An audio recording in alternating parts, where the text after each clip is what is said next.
This is no mere story, not even a simple epic tale. It's a living legend that burns with unparalleled intensity in the heart and soul of every Viking, a flame forged over countless generations on the remote and challenging Isle of Berk. In this untamed world, where survival is a constant dance with danger and honor, is not a birthright but a banner earned with every drop of sweat and every axe blow. A cardinal concept governs existence. Worthiness is measured, sculpted, and glorified through the incessant slaying of dragons. It's the cornerstone of their culture, the foundation of their identity, the rite of passage that defines a true warrior. Yet, amidst this ancient cycle of conflict and bloodshed, an unexpected soul will emerge, a spirit that, against all logic and tradition, will dare to execute the utterly unthinkable, to forgive their fiercest enemy, and against all odds, turn them into their most loyal friend. This act of audacity and compassion belongs to Hiccup, Ipo, a young Viking who, by fate's design, was born and raised in a perpetual crucible of war and fire. His lanky, seemingly fragile figure starkly contrasts with the robustness and imposing stature that characterize his lineage. Hiccup represents an anomaly in a society where brute strength and combat prowess are the most valued currencies. His greatest desire, a silently consuming longing, is to gain the much-coveted approval of his formidable father, Stoic the Vast, the revered chieftain of the tribe, and finally earn the elusive respect of his village. He dreams of the day he can emulate his ancestors, bring down a formidable dragon, and thereby forge his own place of honor in Berk's history.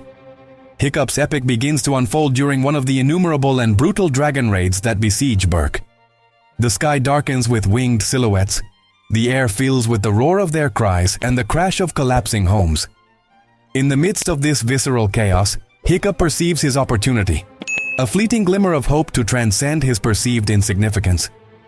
With his ingenious and unconventional net launcher, an invention that is a testament to his brilliant mind, but often brings him more trouble than solutions, Hiccup aims with feverish determination. His target is none other than the most elusive and feared creature of all, the Night Fury, a dragon shrouded in myths and whispers, a being whose existence is almost legendary, for no one has lived to tell of its appearance, or even managed to glimpse it without perishing in the attempt. It is a creature that embodies unparalleled speed, intelligence, and ferocity, a true ghost of the skies. Against all odds, and to his own astonishment, Hiccup achieves his goal. His projectile hits its mark, bringing the mythical Night Fury crashing down from the heavens. A distant roar of the falling dragon echoes in the night. However, the euphoria of his triumph is fleeting and quickly eclipsed by the deafening roar of the battle raging around him. The chaotic frenzy of the raid, culminating in the devastation of vast sections of the village, absorbs all attention, and his incredible feat goes completely unnoticed, his claim dismissed in the whirlwind of the emergency. Stoic, his father, burdened by the weight of his leadership and exhausted by the constant threat looming over his people, sees in Hiccup's recurring disasters a source of deep frustration.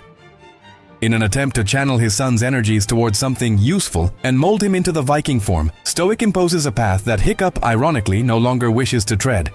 A rite of passage designed to turn young people into relentless beast slayers. Nevertheless, Hiccup's destiny has taken an unexpected, irreversible turn. An ineludible force propels him to seek the truth. Within his heart, the secret of his victory burns. Driven by a mix of curiosity, guilt, and a captivating obsession, Hiccup ventures into the dense ancient forests surrounding Berk, following a trail of destruction and ash, the scar of his fallen prey. It is in the depths of this green sanctuary that he finally discovers the magnificent creature, the Night Fury, trapped and immobilized by his own invention. The sight of the dragon, with its light-absorbing obsidian skin and intense eyes, leaves him breathless. Faced with the majesty of the beast, now vulnerable and helpless, Hiccup is confronted with a choice that will challenge every fiber of his Viking upbringing. Tradition dictated the killing blow. Honor demanded the enemy's blood. But Hiccup, with his innate sensitivity, cannot bring himself to execute it. Instead, in an act of pure compassion that goes against everything he has been taught, he makes a decision that will change the course of his life and the destiny of his village. This act of clemency is the genesis of an extraordinary and strictly forbidden bond. It lets out a furious roar and lunges at Hiccup, who stands paralyzed by fright, only to realize at that moment a surprising peculiarity. This creature's teeth are almost invisible, retractable. It is because of this unusual characteristic that Hiccup, in a burst of affection and wonder, gives it the name Toothless. Stoic places Hiccup into a dragon fighting class taught by Gobber along with other children of the village, including fellow teenagers. Fishlegs, an enthusiastic youth knowledgeable in dragon lore, Snotlout, who is brash, overconfident, and fairly unintelligent but reliable, twins Roughnut and Toughnut, and Astrid, a girl whom Hiccup has a crush on. On the first day, Hiccup is almost killed by a Grunkle in training. After hearing that dragons will always go for the kill, Hiccup is curious about why the Night Fury did not kill him. Hiccup observes the dragon struggling to take flight, utterly unable to do so. His keen observation reveals the reason. A crucial part of its tail fin is missing. This injury, caused by Hiccup's own trap, is the key to understanding the creature's vulnerability. His subsequent encounters become clandestine, a sanctuary of mutual learning deep within the forest. Hiccup approaches cautiously, offering fish as a gesture of peace, slowly building a bridge of trust across the chasm of ancestral fear and distrust. With each interaction, Hiccup begins to unravel the mysteries of these beings. He realizes that dragons are not mere wild, mindless predators, but complex, intelligent creatures with distinct personalities and fascinating behaviors. He observes their flight patterns, their reactions to stimuli, their subtle expressions. Stoic assembles an imposing fleet with a clear objective: to find and destroy the dragon's nest. His belief is that by eliminating the source of the raids, the creatures will simply move elsewhere, finally leaving his people in peace. While the Viking chief and his warriors prepare for this dangerous expedition, oblivious to the truth, his son Hiccup, far from wielding a weapon for battle, continues to be engrossed in his peculiar and clandestine study of these fascinating creatures. Hiccup's empathy leads him beyond hunting. It inspires him to invent. He spends hours building a tail prosthetic for Toothless, an intricate mechanism that allows the dragon to fly again. However, this freedom comes with a condition. It can only fly with Hiccup by its side, acting as its rider and co-pilot, controlling the tail mechanism. Thus, a symbiosis is born, an aerial dance that seals their extraordinary friendship.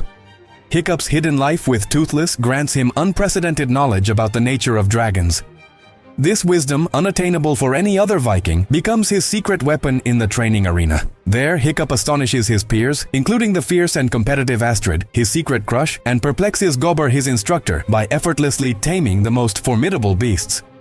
His methods are unconventional, based on understanding rather than confrontation. Where others attack, Hiccup observes. Where others fight, Hiccup listens. He discovers that a small scratch behind the ear can soothe a deadly natter, that a Grunkle loves chewed fish, and that even the feared monstrous Nightmare is susceptible to a scratch on the nose. His prowess, which seems like magic in the eyes of others, earns him a reputation he never sought, that of Dragon Master, the best in his class. But this title comes with a heavy burden, the duty to publicly kill a dragon in front of the entire village. A death sentence not for the beast, but for his own conscience and for the friendship he cherishes so deeply. The truth, however, cannot remain hidden for long. Astrid, a sharp-witted and fiercely determined young woman, begins to suspect Hiccup's inexplicable change. Her curiosity leads her to follow him into the forest, where she witnesses the incredible bond between Hiccup and Toothless. Her initial reaction is pure terror and fury. She has uncovered a secret that could destroy the entire village. She tries to flee to warn the others, but Hiccup and Toothless intercept her. Terrified and angry, she refuses to listen to Hiccup's explanations. However, Hiccup insists that he at least be allowed to show her the truth. Toothless, sensing the tension and a little reluctantly, takes Astrid on a flight that will change her life forever. At first, the flight is wild and terrifying, designed to scare Astrid, with sharp turns and dangerous passes near the rocks. But when Astrid, in an act of instinct, touches Toothless, the dragon calms. What follows is a flight through the sky of indescribable beauty, a dance among the clouds that opens Astrid's eyes to a completely new reality. It is at this moment of relative calm, amidst the breathtaking aerial view, when a dozen dragons appear, carrying prey and heading towards a distant volcano. Intrigued, Hiccup and Astrid follow them. What they discover inside the volcano is not just a nest, but a vast underground hive, a terrifying ecosystem where dragons act as forced laborers. There resides a creature of monstrous proportions, a colossal alpha dragon, the Red Death, which controls them and forces them to bring it food, threatening to devour them if they fail. This shocking revelation not only explains the raids, but also solidifies the alliance between Hiccup and Astrid. Before parting ways, Astrid, still shaken but with a new understanding, gently punches Hiccup for kidnapping her, and then, in an unexpected gesture of affection and recognition, kisses him on the cheek, sealing their growing bond. The day of the killing ceremony has arrived. Stoic, with renewed pride, proclaims Hiccup the new Dragon Master, the Viking who, in just a few weeks, has surpassed all expectations. The crowd cheers, oblivious to the truth Hiccup holds in his heart. Before entering the arena, Hiccup begs Astrid not to intervene, trusting in his father's respect for her. But Astrid, now his unconditional ally, assures him she will be by his side because Hiccup possesses something unique, a gift that transcends brute strength. The gate opens, and an imposing monstrous nightmare emerges. The arena fills with tension. Hiccup, instead of attacking, throws his tools to the ground, declaring in a firm voice that he will not harm the dragon. Stoic's fury erupts. He orders the fight stopped, which only causes the dragon to rage and attack indiscriminately. From a distance, Toothless, sensing Hiccup's danger, flies into the arena. His appearance leaves the crowd utterly stunned. The Night Fury intervenes, quickly corralling the dragon into its cell.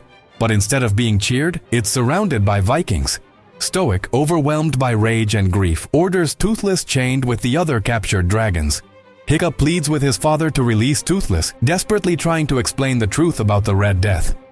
But Stoic, blinded by the memory of losing his wife to a dragon, refuses to listen. His words are cold and cutting. "You are no longer one of us. You are no Viking. You are not my son." A devastating blow to Hiccup. Despite his fury, or perhaps fueled by it, Stoic decides to launch an expedition to the dragon's nest, tying Toothless to guide them forcibly to their doom. Hiccup, stripped of his identity and his best friend, sits dejected. Astrid approaches, offering comfort. He confesses that his only intention was to protect them, and that perhaps he should have killed Toothless when he had the chance. But Astrid assures him that precisely by not doing so, he has become the first Viking not to kill a dragon and the first to ride one. Hiccup reveals the profound reason for his decision. Upon seeing the frightened dragon, he saw himself, a reflection of his own fear and vulnerability. In that instant, they recognized each other. Astrid tells him that even if fear is real, he must act. And so Hiccup, with a renewed spark, decides to do something crazy. As Stoic and the Viking fleet venture out to sea, they notice the dragons in the area remain strangely quiet, an ominous premonition. Far away, Hiccup and Astrid have recruited the Dragon Training Academy students. Hiccup explains the true threat, the urgency of helping his father. Bravely, they all agree to join the cause, understanding that their people's fate hangs in the balance. Hiccup returns to the training arena. There, where that morning he refused to kill the most imposing dragon, he now tames it with ease. Then, he frees the other captured dragons, assigning one to each of the young Vikings. With astonishing speed, the young Vikings, now dragon riders, head to the nest. Meanwhile, Stoic and the Vikings have reached the volcano. They begin to strike the walls, trying to destroy it. But as soon as they attack, all the dragons flee in a panic. Toothless, still chained on the ship, struggles desperately to break free. Just then, the earth trembles, and a creature of colossal proportions, the Alpha Dragon, emerges from the depths of the volcano. It spews fire, consuming and sinking the Viking ships one after another. Gober and Stoic, with immeasurable courage, decide to stay and create a distraction, sacrificing themselves so that the others can escape. Just as the immense beast is about to finish Stoic, a shadow falls over them. Stoic is stunned, a mix of disbelief and pride in his gaze, as he sees his son leading the young Vikings, all mounted on dragons. From the skies, Hiccup spots Toothless still chained and directs Astrid to free him while he and the others continue to fight. In the chaotic battle, Snotlout, with a precise strike, manages to climb onto the giant dragon and hit its eyes, finally earning his own father's proud glance.